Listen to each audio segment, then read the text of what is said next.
Good afternoon, everyone. We are Group F, and we are presenting on chapters 12 and 13 in the entrepreneurial mindset. My name is Mike. Tristan. Connor. Grace.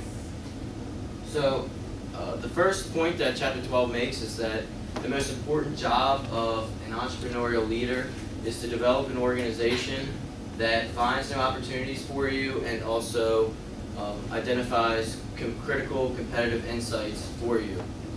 Entrepreneurial leaders have succeeded when, one, their organization realizes that business success comes with continual search for new opportunities, and also entrepreneurial leaders succeed when everyone in the organization not only feels the right, but the obligation to continually seek new ideas and strive to achieve those ideas.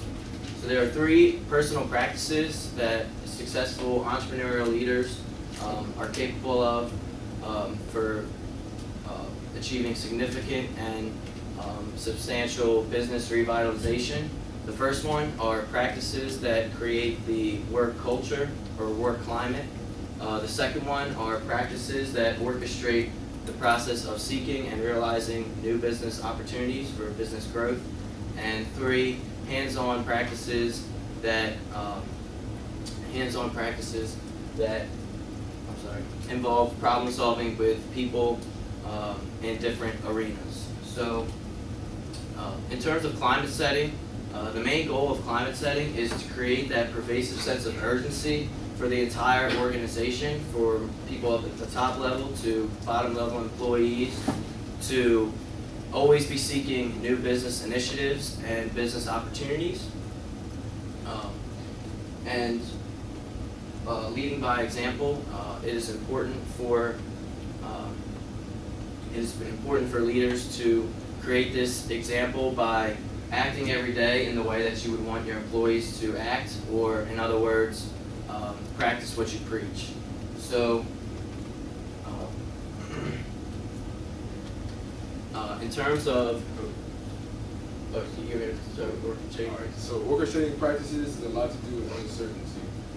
One of the entrepreneurs' biggest challenges is to help their associates what to focus on and making sure the priorities are set. A mistake a lot of entrepreneurs make is thinking that using discipline is going to kill creativity, which is not the case. Instead, they should use habitual entrepreneurs use practices such as ballparking, which is discussed in this chapter. And ballparking basically lets entrepreneurs let their associates know what arenas they want to focus on and how they want to do it. Steps for this are to define the most wanted businesses and the least wanted businesses, to specify underlying logic of the criteria, and to develop a powerful image to communicate your ballpark estimate. And Connor is going to talk about hands-on leadership practices. Okay, so hands-on leadership practices are key if you want your business to succeed. You have to champion initiatives. You have to becoming active in your business not only will help like your employees out, but it'll also challenge them to get things done. And so the next step after that is to uncover major market breakthroughs through identifying them and that's the first step. First step is identifying them. The second step is to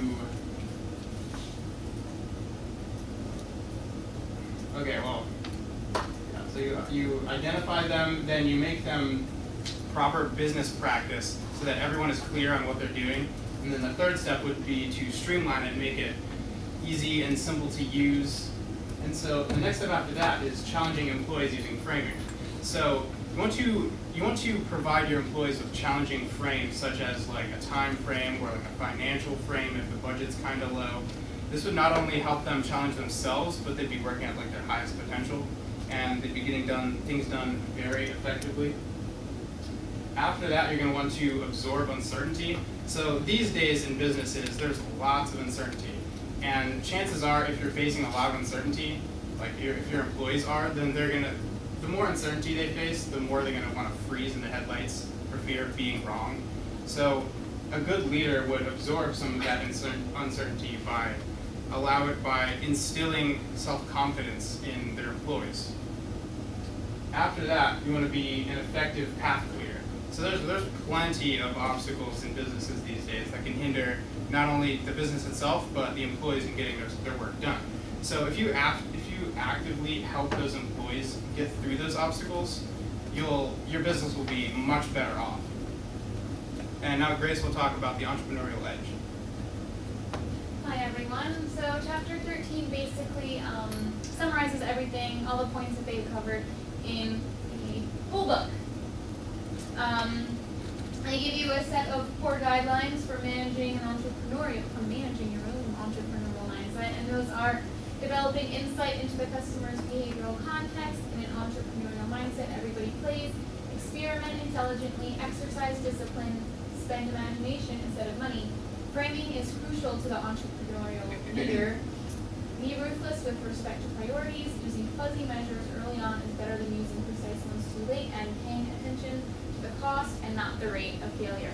We picked out three of the most what we believe to be the most important of these. The first one is that in an entrepreneurial mindset, everybody plays. This is the idea that in a team, everybody's ideas are welcomed and valued, and they're all given a certain amount of credibility, and they're all given time to think about the ideas, and everyone's ideas are respected. The second most important that we believe was to experiment intelligently. The idea behind this is that strategy these days is more about trial and error learning than what it was about, which was analysis and forecasting of facts.